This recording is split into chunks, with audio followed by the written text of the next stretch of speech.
ಉಪಾಸ್ಮಹೇ ನೃಸಿಂಹಾಖ್ಯಂ ಬ್ರಹ್ಮವೇದಾಂತಗೋಚರಂ ಭುಜೋಲ್ಲಾಸಿತ ಸಂಸಾರಚ್ಛೇದಹೇತುಂ ಜಗದ್ಗುರುಂ.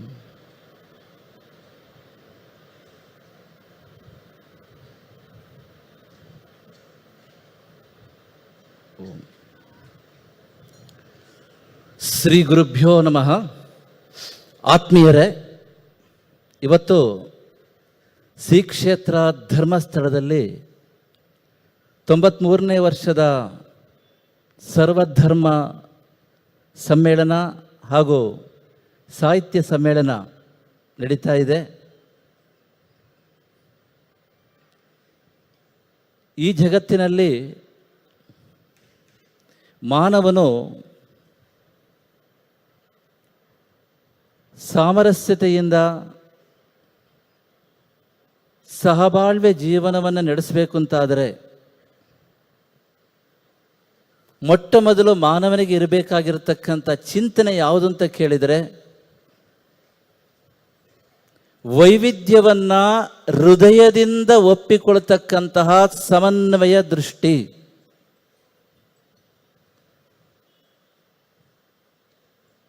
ಅದು ಧಾರ್ಮಿಕ ವೈವಿಧ್ಯ ಆಗಿರಬಹುದು, ಆಧ್ಯಾತ್ಮಿಕ ವೈವಿಧ್ಯ ಆಗಿರಬಹುದು, ಭಾಷಾ ವೈವಿಧ್ಯ ಆಗಿರಬಹುದು, ಪ್ರಾದೇಶಿಕ ವೈವಿಧ್ಯ ಆಗಿರಬಹುದು, ಸಾಂಸ್ಕೃತಿಕ ವೈವಿಧ್ಯ ಆಗಿರಬಹುದು.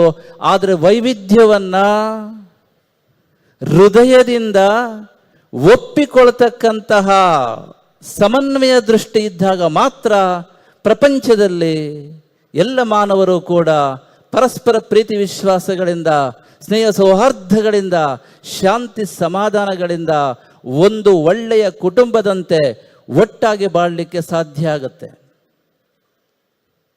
ಆದ್ದರಿಂದ ಮೊದಲು ನಾವು ಕಲ್ತ್ಕೊಬೇಕಾಗಿದ್ದು,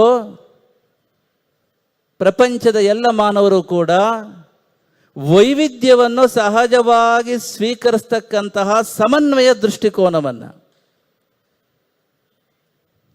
ಈ ವಿಚಾರದಲ್ಲಿ ಭಾರತೀಯ ಸಂಸ್ಕೃತಿ ಏನು ಹೇಳ್ತಾ ಇದೆ ನೋಡಿ. ಭಾರತೀಯ ಸಂಸ್ಕೃತಿಯ ವಿವಿಧ ದಾರ್ಶನಿಕರು, ತತ್ವಜ್ಞಾನಿಗಳು, ಹಿರಿಯರು ಹೇಳ್ತಾ ಇದ್ದಾರೆ, ವೈವಿಧ್ಯ ಎನ್ನುವುದು ಪ್ರಪಂಚದಲ್ಲಿ ಸಹಜವಾಗಿ ಇರತಕ್ಕಂತಹ ಒಂದು ಪ್ರಕ್ರಿಯೆ. ಎಲ್ಲಿ ವಿಚಾರಕ್ಕೆ ಮುಕ್ತವಾದ ಅವಕಾಶವಿರುತ್ತದೋ ಅಲ್ಲಿ ಸಹಜವಾಗಿ ವೈವಿಧ್ಯ ಇದ್ದೇ ಇರುತ್ತದೆ. ಭಾರತೀಯ ಸಂಸ್ಕೃತಿ ಅಂತಂದ್ರೆ ಏನು?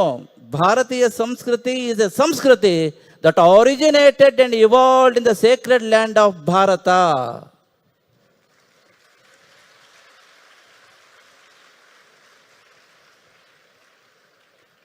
ಮಕ್ಕಳು ವಿಶೇಷವಾಗಿದ್ದರೆ ಕೇಳ್ಕೊಳ್ಳಿ, ಭಾರತೀಯ ಸಂಸ್ಕೃತಿ ಅಂತಂದ್ರೆ ಪುಣ್ಯ ಭೂಮಿಯಾಗಿರ್ತಕ್ಕಂತಹ ಈ ಭಾರತ ದೇಶದಲ್ಲಿ ಜನಿಸಿ ವಿಕಾಸವಾಗಿರ್ತಕ್ಕಂತಹ ಸಂಸ್ಕೃತಿ.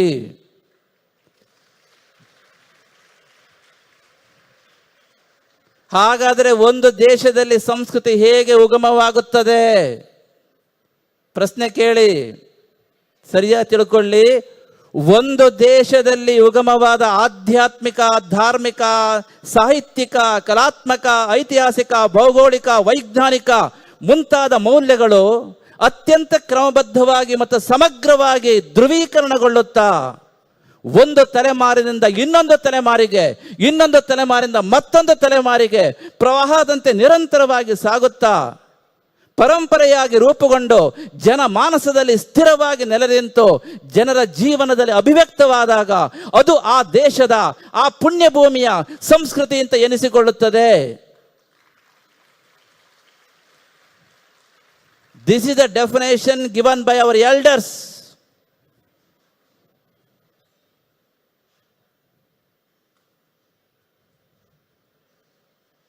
ಹಾಗಾದರೆ ದಾರ್ಶನಿಕರು ಏನು ಹೇಳ್ತಾ ಇದ್ದಾರೆ? ಭಾರತೀಯ ಸಂಸ್ಕೃತಿಯಲ್ಲಿ ಸೇರಿರ್ತಕ್ಕಂತಹ ದರ್ಶನಶಾಸ್ತ್ರಗಳು ಯಾವುದು ಅಂತ ಕೇಳಿದರೆ, ಕಪಿಲ ಮಹರ್ಷಿಗಳ ಸಾಂಖ್ಯ ದರ್ಶನ, ಗೌತಮ ಮಹರ್ಷಿಗಳ ನ್ಯಾಯ ದರ್ಶನ, ಕಣಾದ ಮಹರ್ಷಿಗಳ ವೈಶೇಷಿಕ ದರ್ಶನ, ಪತಂಜಲಿ ಮಹರ್ಷಿಗಳ ಯೋಗ ದರ್ಶನ, ಜೈಮಿನಿ ಮಹರ್ಷಿಗಳ ಪೂರ್ವ ಮೀಮಾಂಸಾ ದರ್ಶನ, ಬಾದರಾಯಣ ಮಹರ್ಷಿಗಳ ವೇದಾಂತ ದರ್ಶನ,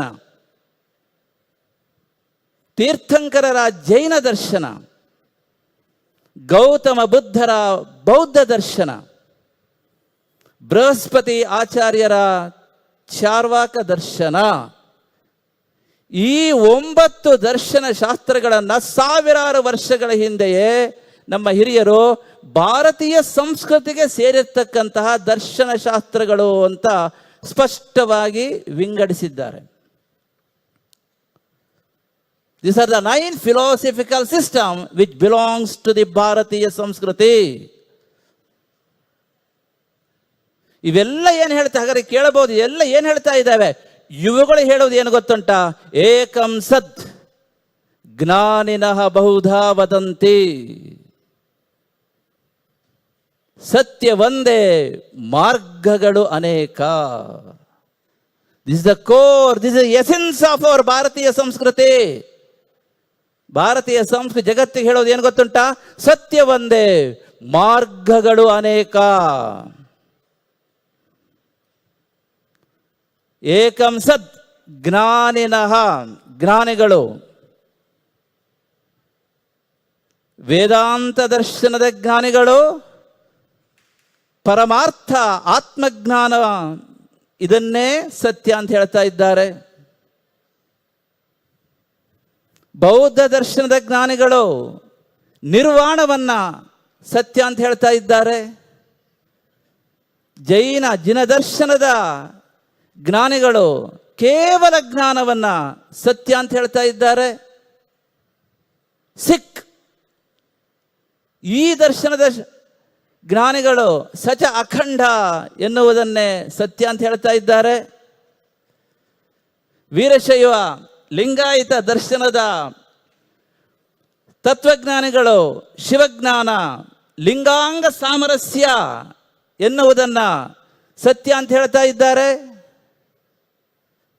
ನೋಡಿ, ಇದನ್ನೇ ಭಾರತೀಯ ಸಂಸ್ಕೃತಿ ಹೇಳ್ತಾ ಇದೆ. ಸತ್ಯ ಒಂದೇ, ಮಾರ್ಗಗಳು ಅನೇಕ ಅಷ್ಟೇ.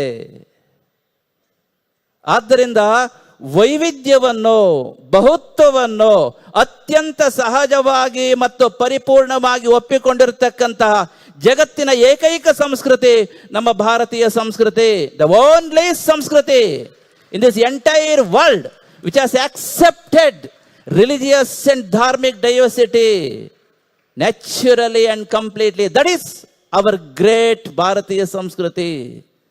ತಿಳ್ಕೊಳ್ಳಿ, ಇದು ಭಾರತೀಯ ಸಂಸ್ಕೃತಿಯ ಹೆಮ್ಮೆ. ಭಾರತೀಯ ಸಂಸ್ಕೃತಿಯಲ್ಲಿ ಅನೇಕ ಶ್ರೇಷ್ಠ ಸಂಪ್ರದಾಯಗಳಿದ್ದಾವೆ.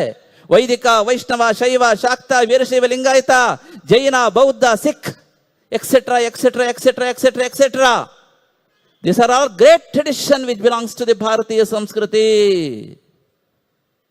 ಇಂತಹ ಸಂಸ್ಕೃತಿ ಹೇಳ್ತಾ ಇದೆ ಸತ್ಯ ಒಂದೇ, ಮಾರ್ಗಗಳು ಅನೇಕ. ಅಂದ್ರೆ ವೈವಿಧ್ಯವನ್ನು ಒಪ್ಪಿಕೊಳ್ತಕ್ಕಂಥ ಮನಸ್ತತ್ವ ಯಾವ ಮಾನವನಿಗಿರ್ತದೋ ಅಲ್ಲಿ ಮಾತ್ರ ಸಮನ್ವಯ ದೃಷ್ಟಿಕೋನ ಬೆಳೀತದೆ. ತಿಳ್ಕೊಳ್ಳಿ, ನೀವು ವೈವಿಧ್ಯವನ್ನ, ಬಹುತ್ವವನ್ನು ಒಪ್ಪಿಕೊಳ್ಳೋದಿಲ್ಲ ಅಂತ ಆದರೆ ಜಗತ್ತಿನಲ್ಲಿ ಎಂದೆಂದಿಗೂ ಕೂಡ ಸಮನ್ವಯ ದೃಷ್ಟಿಕೋನ ಬೆಳಿಲಿಕ್ಕೆ ಸಾಧ್ಯನೇ ಇಲ್ಲ. If you say that truth is one, path is also only one,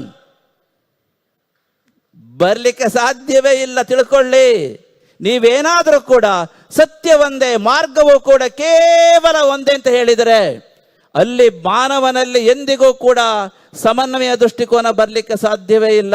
If you accept that the truth, final truth, the absolute truth, ಅರ್ಚಕರೇ ನಂಚಿನ truth is one, paths are many, ಅದಿದ್ರೆ ಮಾತ್ರ ಮಾನವನಲ್ಲಿ ಆ ಒಂದು ಸಮನ್ವಯ ದೃಷ್ಟಿಕೋನ ಬೆಳೀತದೆ. ಸಮನ್ವಯ ದೃಷ್ಟಿಕೋನ ಇದ್ದಾಗ ಮಾತ್ರ ಮಾನವರೆಲ್ಲರೂ ಕೂಡ ಪರಸ್ಪರ ಪ್ರೀತಿ ವಿಶ್ವಾಸಗಳಿಂದ, ಸ್ನೇಹ ಸೌಹಾರ್ದಗಳಿಂದ, ಶಾಂತಿ ಸಮಾಧಾನಗಳಿಂದ ವಸುದೈವ ಕುಟುಂಬಕಂ, the whole world is one family, ವಿಶ್ವವೇ ಒಂದು ಕುಟುಂಬ. ಇದು ಭಾರತೀಯ ಸಂಸ್ಕೃತಿಯು ಜಗತ್ತಿಗೆ ಕೊಟ್ಟಿರ್ತಕ್ಕಂಥ ಮಹೋನ್ನತವಾದ ಸಂದೇಶ ಆಗಿದೆ. ದ ಹೋಲ್ ವರ್ಲ್ಡ್ ಯಾರು ಕೊಟ್ಟಿದ್ದಾರೆ ಹೇಳ್ರಿ ನೋಡುವ? ವಿಶ್ವ ಭ್ರಾತೃತ್ವಕ್ಕೆ ತಳಹದಿಯಾಗಿರ್ತಕ್ಕಂಥ ತತ್ವವನ್ನ ಭಾರತೀಯ ಸಂಸ್ಕೃತಿ ಜಗತ್ತಿಗೆ ಕೊಟ್ಟಿದೆ.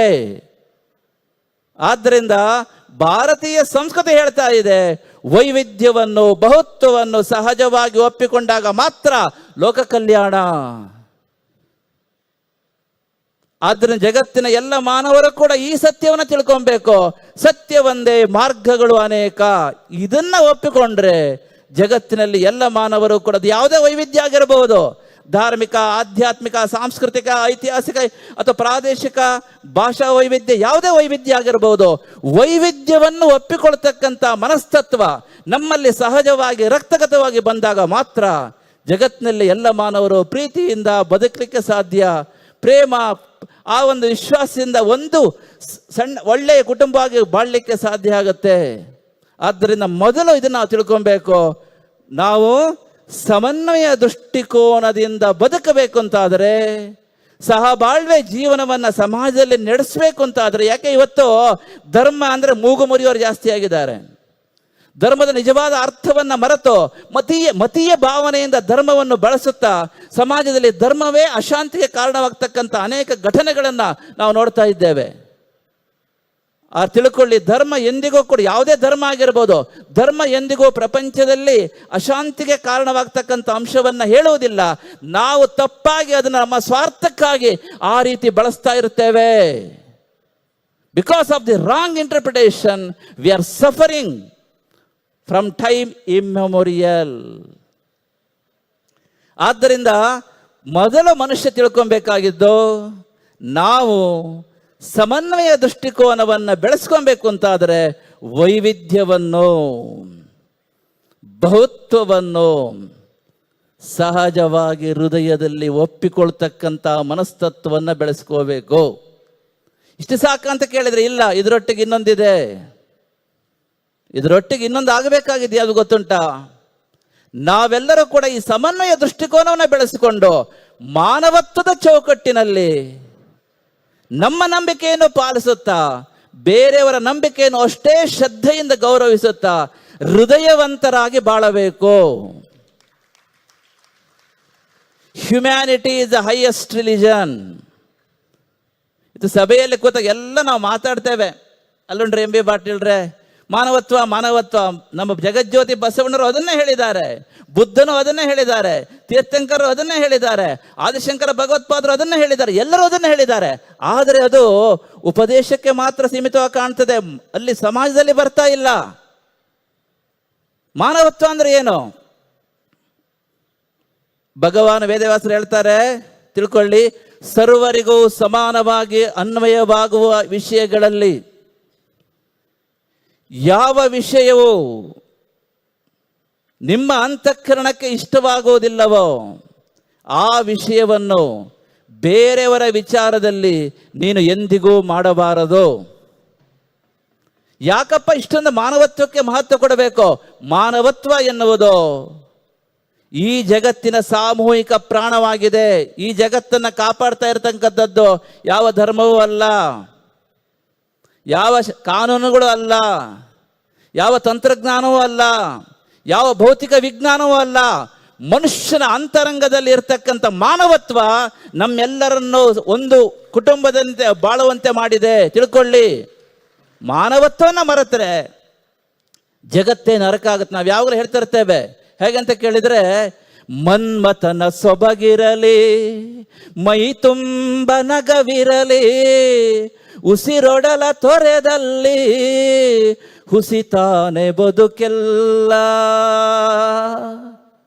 ಮನ್ಮಥನ ಸೊಬಗಿರಲಿ, ಮೈ ತುಂಬ ನಗವಿರಲಿ, ಉಸಿರೊಡಲ ತೊರೆದಲ್ಲಿ ಹುಸಿತಾನೆ ಬದುಕೆಲ್ಲ.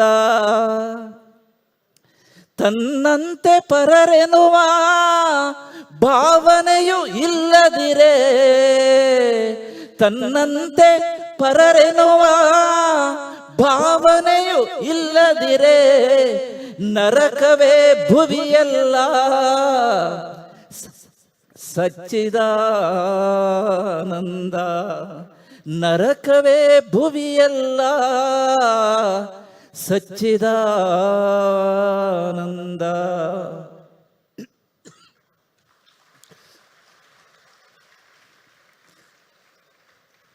ಭಗವಾನ್ ಗೌತಮ ಬುದ್ಧರು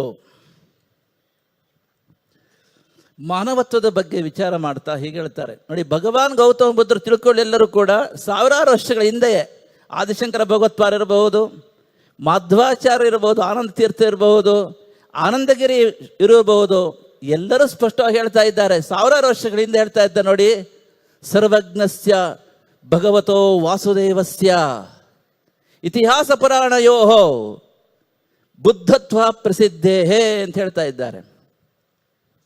ಭಗವಾನ್ ವೇದವ್ಯಾಸರು ಪ್ರಣೀತವಾಗಿರತಕ್ಕಂಥ, ಭಗವಾನ್ ವೇದವ್ಯಾಸರಿಂದ ಬಂದಿರತಕ್ಕಂಥ ವೇದಾಂತ ದರ್ಶನವನ್ನು ಕೊಟ್ಟಿರತಕ್ಕಂಥ ಎಲ್ಲರೂ ಕೂಡ, ಎಲ್ಲ ಆಚಾರ್ಯರು ಕೂಡ ತಮ್ಮ ಭಾಷ್ಯದಲ್ಲಿ ಬೌದ್ಧ ಮತವನ್ನು, ಬೌದ್ಧ ಪಂಥವನ್ನು, ಬೌದ್ಧ ಧರ್ಮವನ್ನು ವಿಚಾರ ಮಾಡ್ತಾ ಹೇಳ್ತಾ ಇದ್ದಾರೆ. ಏನಂತ ಕೇಳಿದರೆ, ಸರ್ವಜ್ಞಸ್ಯ ಭಗವತೋ ವಾಸುದೇವಸ್ಯ ಇತಿಹಾಸ ಪುರಾಣಯೋ ಬುದ್ಧತ್ವ ಪ್ರಸಿದ್ಧೇ ಅಂದ ಅರ್ಥ ಏನು ಗೊತ್ತುಂಟ? ಗೌತಮ ಬುದ್ಧನು ಮಹಾವಿಷ್ಣುವಿನ 9ನೇ ಅವತಾರ ಅಂತ ಎಲ್ಲರೂ ಒಪ್ಪಿಕೊಂಡಿದ್ದಾರೆ. ನೋಡಿ, ತತ್ವ ವಿಚಾರದಲ್ಲಿ ವ್ಯತ್ಯಾಸ ಇರಬಹುದು, ಇದ್ರ ಬಗ್ಗೆ ಎಲ್ಲರೂ ನಿಸ್ಸಂದೇಹವಾಗಿ ಹೇಳ್ತಾ ಇದ್ದೇವೆ. ಯಾರು ಅನುಮಾನ ಇದ್ರೆ ಬನ್ನಿ, ನಮ್ಮ ಹತ್ರ ನಾವು ಮಾತಾಡ್ತೇವೆ. ಯಾರಿಗಾದ್ರೂ ಡೌಟ್ ಇದ್ರೆ, ಗೌತಮ ಬುದ್ಧನು ಭಗವಾನ್ ವಿಷ್ಣು ಮೂರ್ತಿಯ 9ನೇ ಅವತಾರ ಅಂತ ಸ್ಪಷ್ಟವಾಗಿ ಆದಿಶಂಕರ ಭಗವತ್ಪಾದರು ಸಾವಿರಾರು ವರ್ಷಗಳ ಹಿಂದೆ, ಆನಂದಗಿರಿಯವರು ಸಾವಿರಾರು ವರ್ಷಗಳ ಹಿಂದೆ, ಮಧ್ವಾಚಾರ್ಯರು ತಮ್ಮ ಮಹಾಭಾರತ ತಾತ್ಪರ್ಯ ನಿರ್ಣಯದಲ್ಲಿ ಹೇಳಿದ್ದಾರೆ, ಆನಂದಗಿರಿಯವರು ನ್ಯಾಯ ನಿರ್ಣಯದಲ್ಲಿ ಹೇಳಿದ್ದಾರೆ, ಸ್ಪಷ್ಟವಾಗಿ ಹೇಳ್ತಾ ಇದ್ದಾರೆ. ಅದರೊಳಗೆ ಅನುಮಾನ ಇಲ್ಲ. ಆದರೆ ತತ್ವದಲ್ಲಿ ಮಾತ್ರ ದ್ವಂದ್ವ ಇದೆ, ತತ್ವದಲ್ಲಿ ಮಾತ್ರ ವಿರೋಧಾಭಾಸಗಳು ಕಾಣ್ತಾ ಇದೆ ಅಂತ ಹೇಳಿದ್ದಾರೆ ಹೊರತು, ಅದರೊಳಗೆ ಭಿನ್ನಾಭಿಪ್ರಾಯ ಹೇಳಿದ್ದಾರೆ ಹೊರತು, ಮಹಾವಿಷ್ಣುವಿನ 9ನೇ ಅವತಾರ ಅಂತ ಹೇಳಿದ್ರೊಳಗೆ ಯಾವ ಒಂದು ಅನುಮಾನ ಯಾರಿಗೂ ಇಲ್ಲ.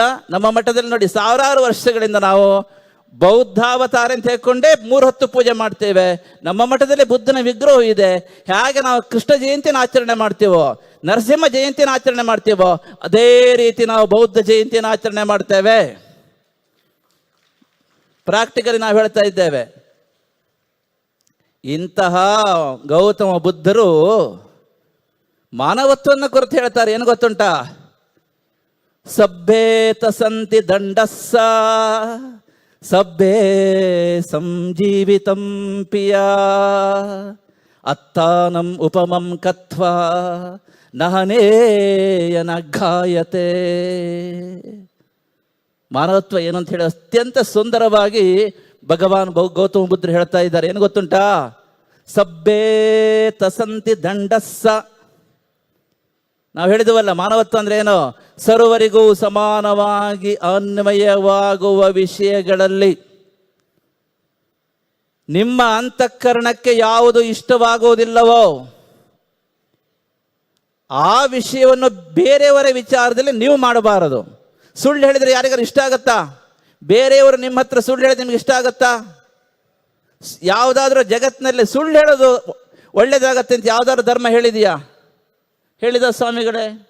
ಯಾವುದಾದ್ರು ಹೇಳಿದ್ದಾರೆ ಸುಳ್ಳು ಹೇಳೋದು ಒಳ್ಳೇದು ಅಂತ? ಇಲ್ಲ. ಸುಳ್ಳು ಹೇಳೋದು ತಪ್ಪು. ಇದು ಜಗತ್ತಿನಲ್ಲಿ ನೀವೆಲ್ಲಿ ಹೋದ್ರೂ ತಪ್ಪೇ. ಸರ್ವರಿಗೂ ಸಮಾನವಾಗಿ ಅನ್ವಯವಾಗುವ ವಿಷಯ. ಹಾಗಾದರೆ ಬೇರೆಯವರು ಸುಳ್ಳು ಹೇಳಿದರೆ ನನ್ನ ಮನಸ್ಸಿಗೆ ಘಾತ ಆಗುತ್ತೆ, ನೋವಾಗುತ್ತೆ. ನಾನು ಕೂಡ ಯಾರತ್ರ ಸುಳ್ಳು ಹೇಳಬಾರದು. ಯಾಕೆ? ಸರ್ವರಿಗೂ ಸಮಾನವಾಗಿ ಅನ್ವಯವಾಗುವ ವಿಷಯಗಳಲ್ಲಿ ಯಾವ ವಿಷಯವು ನಿಮ್ಮ ಅಂತಃಕರಣಕ್ಕೆ ಇಷ್ಟವಾಗುವುದಿಲ್ಲವೋ ಆ ವಿಷಯವನ್ನು ಬೇರೆಯವರ ವಿಚಾರದಲ್ಲಿ ನೀವು ಮಾಡಬಾರದು. ಇದು ಮಾನವತ್ವ. ಬೇರೆಯವರು ಸುಳ್ಳು ಹೇಳಿದರೆ ನಿಮಗಿಷ್ಟ ಆಗೋದಿಲ್ಲ, ಆದ್ದರಿಂದ ನೀವು ಕೂಡ ಬೇರೆಯವರ ಹತ್ರ ಸುಳ್ಳು ಹೇಳಬಾರದು. ಯಾರಾದರೂ ನಿಮ್ಮನ್ನ ಅಧಿಕಾರದ ಆಧಾರದ ಮೇಲೆ, ಸಮುದಾಯದ ಆಧಾರದ ಮೇಲೆ, ಧರ್ಮದ ಆಧಾರದ ಮೇಲೆ ಅಥವಾ ಇನ್ನು ವಿದ್ಯೆಯ ಆಧಾರದ ಮೇಲೆ ಯಾರಾದರೂ ನಿಮ್ಮನ್ನು ಶೋಷಣೆ ಮಾಡಿದರೆ ನಿಮಗಿಷ್ಟ ಆಗತ್ತಾ? ಆಗತ್ತನ್ರಿ? ಇಲ್ಲ. ಧರ್ಮದ ಆಧಾರದ ಮೇಲೆ, ಸಮುದಾಯದ ಆಧಾರದ ಮೇಲೆ, ವಯಸ್ಸಿನ ಆಧಾರದ ಮೇಲೆ, ಅಧಿಕಾರದ ಆಧಾರದ ಮೇಲೆ ಯಾರಾದರೂ ನಿಮ್ಮನ್ನು ಶೋಷಣೆ ಮಾಡಿದರೆ ನಿಮಗಿಷ್ಟ ಆಗೋದಿಲ್ಲ. ಆದ್ರಿಂದ ಏನೋ, ನಾವು ಕೂಡ ಧರ್ಮದ ಆಧಾರದ ಮೇಲೆ, ಅಧಿಕಾರದ ಆಧಾರದ ಮೇಲೆ, ಸಮುದಾಯದ ಆಧಾರದ ಮೇಲೆ, ಇನ್ನೊಂದರ ಮೇಲೆ, ಮತ್ತೊಂದರ ಮೇಲೆ ಸಹ ಮಾನವರನ್ನ ಶೋಷಣೆ ಮಾಡಬಾರದು. ಇದು ಮಾನವತ್ವ. ಇದನ್ನೇ ಇಟ್ಟುಕೊಂಡು ಬುದ್ಧ ಹೇಳ್ತಾ ಇದ್ದಾನೆ, ಸಭ್ಯೇ ತಸಂತಿ ದಂಡಸ್ಸ ಸಭ್ಯೇ ಸಂಜೀವಿತಂ ಪಿಯ. ಅಂದ್ರೆ ಅರ್ಥ ಏನು ಗೊತ್ತುಂಟಾ? ಅವನು ಹೇಳ್ತಾ ಇದ್ದಾನೆ, ಇಲ್ಲ ಅಹಿಂಸೆ ಪ್ರಧಾನವಾಗಿ ನಮ್ಮ ಜೈನ ಧರ್ಮ ಇರತಕ್ಕಂಥದ್ದು. ಇಲ್ಲಿ ಜೈನದ ಆ ಅಹಿಂಸೆನೇ ಎತ್ತಿಡಿತಾ ಇದ್ದಾನೆ ಅವನು. ನಮ್ಮ ಭಗವಾನ್ ಬುದ್ಧ ಹೇಳ್ತಾ ಇದ್ದಾರೆ ಏನಂತ ಸಬ್ಬೇ ತಸಂತಿ ದಂಡಸ್ಸ. ನೀವು ಇನ್ನೊಬ್ಬರಿಗೆ ಹಿಂಸೆಯನ್ನು ಕೊಟ್ಟರೆ, ಯಾರೇ ಆಗಲಿ ಈ ಪ್ರಪಂಚದಲ್ಲಿ ಹಿಂಸೆಗೆ ಎಲ್ಲ ಪ್ರಾಣಿಗಳು, ಎಲ್ಲ ಮನುಷ್ಯರು ಕೂಡ ಭಯಪಟ್ಟುಕೊಳ್ತಾರೆ, ವೇದನೆ ಪಟ್ಟುಕೊಳ್ತಾರೆ. ಪ್ರತಿಯೊಂದು ಜೀವಿಗಳಿಗೂ ಕೂಡ ಸಬ್ಬೇ ತಸಂತಿ ದಂಡಸ್ಸ ಸಬ್ಬೇ ಸಂಜೀವಿತಂಪಿಯ. ಪ್ರತಿಯೊಂದು ಜೀವಿಗಳಿಗೂ ಕೂಡ ಆ ಪ್ರಾಣ ಎನ್ನುವುದು, ಜೀವ ಎನ್ನುವುದು ಅತ್ಯಂತ ಪ್ರಿಯವಾದದ್ದು. ಆದ್ದರಿಂದ ಇದನ್ನೇ ಉಪಮಾನವಾಗಿಟ್ಟುಕೊಂಡು, ತನ್ನನ್ನೇ ಉಪಮಾನವಿಟ್ಟುಕೊಂಡು, ಅತ್ತಾನಂ ಉಪಮಂ ಕತ್ವ, ನಿನ್ನನ್ನೇ ಉಪಮಾನವನ್ನಾಗಿಟ್ಟುಕೊಂಡು ಈ ಜಗತ್ತಿನಲ್ಲಿ ಯಾವ ಪ್ರಾಣಿಗಳು, ಯಾಕೆ ಇನ್ನೊಬ್ಬರಿಗೆ ಹಿಂಸೆ ಕೊಟ್ಟರೆ ಅವಕ್ಕೆ ನೋವಾಗುತ್ತೆ. ಆದ್ದರಿಂದ ಯಾರಾದರೂ ನಿನಗೆ ಹಿಂಸೆಯನ್ನು ಕೊಟ್ಟರೆ, ನಿನಗೆ ಯಾರಾದರೂ ಕೂಡ ನೋವನ್ನು ಉಂಟು ಮಾಡಿದರೆ ನಿನಗೆ ಹೇಗೆ ನೋವಾಗುತ್ತೆ ಎನ್ನುವುದನ್ನು ನೀನೇ ಉಪಮಾನವನ್ನಾಗಿಟ್ಟುಕೊಂಡು ಈ ಜಗತ್ತಿನಲ್ಲಿ ಯಾವ ಪ್ರಾಣಿಗಳನ್ನು ಕೊಲ್ಲಬೇಡ, ಯಾವ ಪ್ರಾಣಿಗಳನ್ನಿಗೂ ಕೊಲ್ಲಲಿಕ್ಕೆ ಪ್ರೇರಣೆ ಕೊಡಬೇಡ ಅಂತ ಭಗವಾನ್ ವೇದವ್ಯಾಸ ಹೇಳ್ತಾ ಇದ್ದಾರೆ, ಭಗವಾನ್ ಗೌತಮ ಬುದ್ಧರು ಹೇಳ್ತಾ ಇದ್ದಾರೆ. ಅಂದರೆ ಈ ಜಗತ್ತಿನಲ್ಲಿ ಎಲ್ಲ ಪ್ರಾಣಿಗಳಿಗೂ ಮಾನವರಿಗೂ ಹಿಂಸೆ ಎನ್ನುವುದು ಭಯವನ್ನು, ವೇದನೆಯನ್ನು ಉಂಟು ಮಾಡುತ್ತದೆ. ಎಲ್ಲ ಮಾನವರಿಗೆ, ಎಲ್ಲ ಪ್ರಾಣಿಗಳಿಗೆ ಈ ಒಂದು ತಮ್ಮ ಪ್ರಾಣ, ತಮ್ಮ ಜೀವ ಎನ್ನುವುದು ಪರಮಪ್ರಿಯವಾಗಿದೆ. ಆದ್ದರಿಂದ ತನ್ನನ್ನೇ ಉಪಮಾನವನ್ನಾಗಿಟ್ಟುಕೊಂಡು, ಅಂದರೆ ನಿಮ್ಮನ್ನೇ ನೀವು ಇನ್ನೊಬ್ಬರು ನಿಮಗೆ ಹಿಂಸೆ ಕೊಟ್ಟರೆ ಎಷ್ಟು ನೋವಾಗುತ್ತೆ, ಇದನ್ನು ನೀವು ತಿಳ್ಕೊಂಡು ಈ ಜಗತ್ತಿನಲ್ಲಿ ಯಾವ ಪ್ರಾಣಿಗಳಿಗೂ, ಯಾವ ಮಾನವರಿಗೂ ಕೂಡ ಮಾನಸಿಕವಾಗಿ ಆಗಲಿ ದೈಹಿಕವಾಗಿ ಆಗಲಿ ಹಿಂಸೆಯನ್ನು ಕೊಡಬೇಡ, ನೀನು ಕೊಲ್ಲಬೇಡ, ಕೊಲ್ಲಲು ಪ್ರೇರಣೆ ಕೊಡಬೇಡ ಅಂತ ಗೌತಮ ಬುದ್ಧರು ಹೇಳ್ತಾರೆ. ಆದ್ದರಿಂದ ನಾವು ತಿಳ್ಕೊಬೇಕಂತ ಹೇಳ್ತಾ ಇದ್ದೇವೆ, ಮನ್ಮಥನ ಸೊಬಗಿರಲಿ, ಮೈ ತುಂಬ ನಗವಿರಲಿ, ಉಸಿರೊಡಲ ತೊರೆದಲ್ಲಿ ಹುಸಿತಾನೆ ಬದುಕೆಲ್ಲ. ಚಿಕ್ಕ ವಯಸ್ಸೇ ಇರ್ಬೋದಪ್ಪ, ಚಿಕ್ಕ ವಯಸ್ಸು, ಅಧಿಕಾರ ಇದೆ, ಅಂತಸ್ತಿದೆ, ಎಲ್ಲವೂ ಇದೆ. ಆದರೆ ಉಸಿರೊಂದು ಹೋಯ್ತು ಅಂತಂದ್ರೆ, ಪ್ರಾಣವೊಂದು ಹೋಯ್ತು ಅಂತಂದ್ರೆ ಮೈ ಮೇಲೆ ಎಷ್ಟು ಅಧಿಕಾರ, ಒಡವೆ ಇದ್ರೆ ಏನು ಉಪಯೋಗ, ಎಷ್ಟು ಶ್ರೀಮಂತಿಗಿದ್ರೆ ಏನು ಉಪಯೋಗ. ತಂದೆ ತಾಯಿಗಳು ತುಂಬ ಭವಿಷ್ಯವನ್ನು ಕಂಡಿರ್ತಾರೆ, ಆದರೆ ಕೆಲವು ಹೊರಟೋಗ್ತಾರೆ, ವಿಧಿ ಕೆಲವರು ವಕ್ರ ಮಾಡ್ತದೆ. ಅದೇ ರೀತಿಯಲ್ಲಿ ತಿಳ್ಕೊಳ್ಳಿ, ದೇಹದಲ್ಲಿ ಪ್ರಾಣ ಇದ್ದಾಗ ಮಾತ್ರ ಅಧಿಕಾರ, ಅಂತಸ್ತು, ಐಶ್ವರ್ಯ ಅದೆಲ್ಲ ಕೆಲಸಕ್ಕೆ ಬರ್ತದೆ. ಆದರೆ ಪ್ರಾಣವೊಂದು ಹೊರಟು ಹೋದರೆ ಯಾವುದು ಕೆಲಸಕ್ಕೆ ಬರುವುದಿಲ್ಲ. ಅದೇ ರೀತಿಯಲ್ಲಿ ತನ್ನಂತೆ ಪರರೆನ್ನುವ ಭಾವನೆಯು ಇಲ್ಲದಿರೆ, ತನ್ನಂತೆ ಪರರೆನ್ನುವ ಭಾವನೆಯು ಇಲ್ಲದಿರೆ ನರಕವೇ ಭುವಿಯಲ್ಲ ಸಚ್ಚಿದಾನಂದ. ನರಕವೇ ಭುವಿಯಲ್ಲ ಸಚ್ಚಿದಾನಂದ. ತನ್ನಂತೆಯೇ ಪರರು ಎನ್ನುವ ದೃಢವಾದ ಭಾವನೆ ಮನುಷ್ಯನಿಗೆ ಇದ್ದಾಗ ಆ ಸಮನ್ವಯ ದೃಷ್ಟಿಕೋನ ಸದಾ ಜಾಗೃತವಾಗಿರುತ್ತದೆ. ಆದ್ದರಿಂದ ಮಾನವ ಜನಾಂಗದ ಸಾಮೂಹಿಕ ಪ್ರಾಣ ಎಲ್ಲಿದೆ ಗೊತ್ತುಂಟ? ಮಾನವತ್ವದಲ್ಲಿ ಇದೆ. ಆದ್ದರಿಂದ ಈಗ ಧರ್ಮ ದೊಡ್ಡದ, ಮಾನವತ್ವ ದೊಡ್ಡದ ಅಂತ ಕೇಳಿದರೆ ಮಾನವತ್ವವೇ ದೊಡ್ಡದು, ತಿಳ್ಕೊಳ್ಳಿ. ಈ ಭಾವನೆ ಇದ್ದಾಗ ಪ್ರಪಂಚ ಚೆನ್ನಾಗಿರುತ್ತದೆ. ನಾವೇನು ಮಾಡ್ತೇವೆ, ನಮ್ಮ ನಂಬಿಕೆಗಳಿಗೆ ನಾವು ಮಾನವತ್ವನ ಬಲಿ ಕೊಡ್ತೇವೆ ಎಷ್ಟೋ ಸಾರಿ. ಹಾಗಾಗಬಾರದು. ಮಾನವತ್ವದ ಚೌಕಟ್ಟಿನಲ್ಲಿ ನಿಮ್ಮ ನಂಬಿಕೆಯನ್ನು ಶ್ರದ್ಧಾ ಭಕ್ತಿಯಿಂದ ಪಾಲಿಸಿ. ಮಾನವತ್ವದ ಚೌಕಟ್ಟಿನಲ್ಲಿ ನಿಮ್ಮ ನಂಬಿಕೆಯನ್ನು ಪಾಲಿಸುತ್ತಾ ಅಷ್ಟೇ ಶ್ರದ್ಧೆಯಿಂದ ಬೇರೆಯವರ ನಂಬಿಕೆಯನ್ನು ಗೌರವಿಸುವುದನ್ನು ಕಲಿತುಕೊಳ್ಳಿ. ಆಗ ನಿಜವಾದ ಅರ್ಥದಲ್ಲಿ ಈ ಸಹಬಾಳ್ವೆ ಪ್ರಪಂಚದಲ್ಲಿ ನೆಲೆಸ್ತದೆ. ಎಲ್ಲ ಧರ್ಮಗಳು ಉಪದೇಶ ಮಾಡತಕ್ಕಂತಹ ಆ ಸಹಬಾಳ್ವೆಯ ಜೀವನ ಈ ಒಂದು ಸಮಾಜದಲ್ಲಿ ಸಾಕಾರ ರೂಪವನ್ನು ಪಡ್ಕೊಳ್ಳಿಕ್ಕೆ ಸಾಧ್ಯ ಆಗುತ್ತೆ. ಆ ನಿಟ್ಟಿನಲ್ಲಿ ನಾವೆಲ್ಲ ಚಿಂತನೆ ಮಾಡಬೇಕು. ನಮ್ಮ ನಂಬಿಕೆ ನಮಗೆ ದೊಡ್ಡದು, ಆದರೆ ಬೇರೆಯವರ ನಂಬಿಕೆಯನ್ನು ಅಷ್ಟೇ ಶ್ರದ್ಧೆಯಿಂದ ಗೌರವಿಸ್ತಕ್ಕಂಥ ಹೃದಯವಂತಿಕೆ ಕೂಡ ನಮಗೆ ಇರಬೇಕು. ಆ ದೃಷ್ಟಿಕೋನ ಬೆಳೆಸ್ಕೊಳ್ಳುವ ಅಂತ ಹೇಳ್ತಾ ನಾವು ಮತ್ತೆ ಹೇಳ್ತಾ ಇದ್ದೇವೆ, ಈ ಒಂದು ಸರ್ವಧರ್ಮ ಸಮ್ಮೇಳನದಲ್ಲಿ ನಾವೆಲ್ಲ ತಿಳ್ಕೊಬೇಕು. ಒಂದು, ವೈವಿಧ್ಯವನ್ನು, ಬಹುತ್ವವನ್ನು ಸಹಜವಾಗಿ ನಮ್ಮ ಹೃದಯದಲ್ಲಿ ಸ್ವೀಕರಿಸ್ತಕ್ಕಂತಹ ಸಮನ್ವಯ ದೃಷ್ಟಿಕೋನವನ್ನು ನಾವು ಬೆಳೆಸಿಕೊಂಡು ಮಾನವತ್ವದ ಚೌಕಟ್ಟಿನ ಒಳಗೆ ನಮ್ಮ ನಂಬಿಕೆಯನ್ನು ಶ್ರದ್ಧೆಯಿಂದ ಪಾಲಿಸುತ್ತಾ ಬೇರೆಯವರ ನಂಬಿಕೆಯಿಂದ ಅಷ್ಟೇ ಶ್ರದ್ಧೆಯಿಂದ ಗೌರವಿಸುತ್ತಾ ಬದುಕುವುದನ್ನು ಕಲಿತಾಗ ನಿಜವಾದ ಅರ್ಥದಲ್ಲಿ ಈ ಧರ್ಮ ಎನ್ನುವುದು ಈ ಜಗತ್ತಿನ ಶಾಂತಿಗೆ, ವಿಶ್ವ ಭ್ರಾತೃತ್ವಕ್ಕೆ, ಹಾಗೆ ಜಾಗತಿಕ ಸಾಮರಸ್ಯಕ್ಕೆ ಮೂಲ ತಳಹದಿ ಆಗ್ತದೆ. ಅಂತಹ ಧರ್ಮವನ್ನು ನಾವೆಲ್ಲರೂ ಜಗತ್ತಿನಲ್ಲಿ ಬೆಳೆಸುವ ಅಂತ ಹೇಳ್ತಾ ಅಂತಹ ಶ್ಲಾಘನೀಯ ಕಾರ್ಯವನ್ನು ಕಳೆದ 93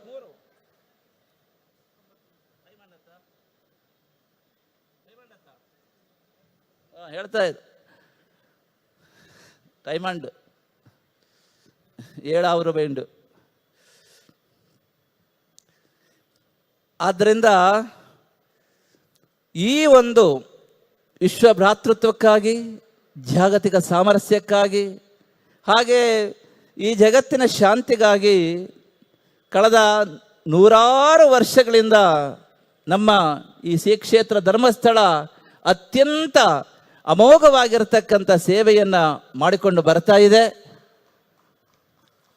ಆದ್ದರಿಂದ ಇವತ್ತು ನಾವು ನಮ್ಮ ಹೆಗಡೆಯವರು ನೋಡಿದ್ರೆ ಪರಂಪರೆಯಿಂದ ನಮ್ಮ ಸಮಾಜದ ಶೈಕ್ಷಣಿಕ, ಧಾರ್ಮಿಕ, ಹಾಗೆ ಇತ್ತೀಚಿನ ದಿನಗಳಲ್ಲಿ ಗ್ರಾಮೀಣ ಅಭಿವೃದ್ಧಿ, ಹೀಗೆ 10 ಹಲವು ಕ್ಷೇತ್ರಗಳಲ್ಲಿ ಯಾವುದೇ ಇರಬಹುದು, ಆರೋಗ್ಯ ಇರಬಹುದು, ಶಿಕ್ಷಣ ಇರಬಹುದು, ಗ್ರಾಮೀಣ ವಿಕಾಸ ಇರಬಹುದು, ಹೀಗೆ 10 ಹಲವು ಕ್ಷೇತ್ರಗಳಲ್ಲಿ ಹೊಸ ಹೊಸ ಪ್ರಯೋಗಗಳನ್ನ ಮಾಡ್ತಾ ನಮ್ಮ ಹೆಗಡೆಯವರು ಅವರ ಸಮಸ್ತ ಕುಟುಂಬದವರು ಕೂಡ ಈ ಒಂದು ಕ್ಷೇತ್ರದಲ್ಲಿ ಆ ಒಂದು ಲಕ್ಷ ದೀಪೋತ್ಸವದ ಕಾರ್ಯಕ್ರಮದ ಈ ಒಂದು ಪರ್ವ ಸಂದರ್ಭದಲ್ಲಿ ನೋಡಿದರೆ ಕೋಟ್ಯಾಂತರ ಮನೆಯ ಒಂದು ಹೃದಯದಲ್ಲಿ ಬೆಳಕನ್ನು ಬೆಳಗ್ತಾ ಇದ್ದಾರೆ. ಇಂತಹ ಶ್ಲಾಘನೀಯ ಕಾರ್ಯವನ್ನು ಮಾಡ್ತಾ ಇರತಕ್ಕಂತಹ ನಮ್ಮ ಹೆಗಡೆ ಮತ್ತು ಅವರ ಸಮಸ್ತ ಕುಟುಂಬಕ್ಕೆ ಮಂಜುನಾಥ ಸ್ವಾಮಿಯ ಪೂರ್ಣಾನುಗ್ರಹ ನಿತ್ಯ ನಿರಂತರವಾಗಿ ನಡೆಯಲಿ. ಹಾಗೆಯೇ ಈ ಒಂದು ಶ್ರದ್ಧಾ ಕೇಂದ್ರ ಇನ್ನಷ್ಟು ಶ್ರದ್ಧೆಯನ್ನು ಬೆಳೆಸಿಕೊಳ್ಳುವಂತಾಗಲಿ. ಯಾಕೆ ಶ್ರದ್ಧಾ ಕೇಂದ್ರವನ್ನು ಯಾವುದೇ ಕಾರಣಕ್ಕೂ ನಾವು ಬಿಟ್ಟುಕೊಡಬಾರದು. ಅದೇನೇ ಆಗಲಿ, ಶ್ರದ್ಧಾ ಕೇಂದ್ರದಲ್ಲಿ ಶ್ರದ್ಧೆಯನ್ನು ಉಳಿಸಿಕೊಂಡು ನಮ್ಮ ಭಾರತೀಯ ಸಂಸ್ಕೃತಿಯ ಪರಂಪರೆಯನ್ನು ಸಂಘಟನೆ ಮಾಡೋದರ ಮೂಲಕ, ಸಂರಕ್ಷಿಸುವ ಮೂಲಕ ನಾವು ಶ್ರದ್ಧಾ ಕೇಂದ್ರವನ್ನು, ಅದರ ಪವಿತ್ರತೆಯನ್ನು ಉಳಿಸ್ಕೊಳ್ತಕ್ಕಂಥದ್ದು ನಮ್ಮೆಲ್ಲರ ಆದ್ಯ ಕರ್ತವ್ಯವಾಗಿದೆ. ಆದ್ದರಿಂದ ಭಕ್ತರಿಗೆಲ್ಲರಿಗೂ ಹೇಳ್ತಾ ಇದ್ದೇವೆ, ನಾವೆಲ್ಲರೂ ಸದಾ ಶ್ರೀ ಕ್ಷೇತ್ರ ಧರ್ಮಸ್ಥಳ ಒಟ್ಟಿಗೆ ಇದ್ದೇವೆ.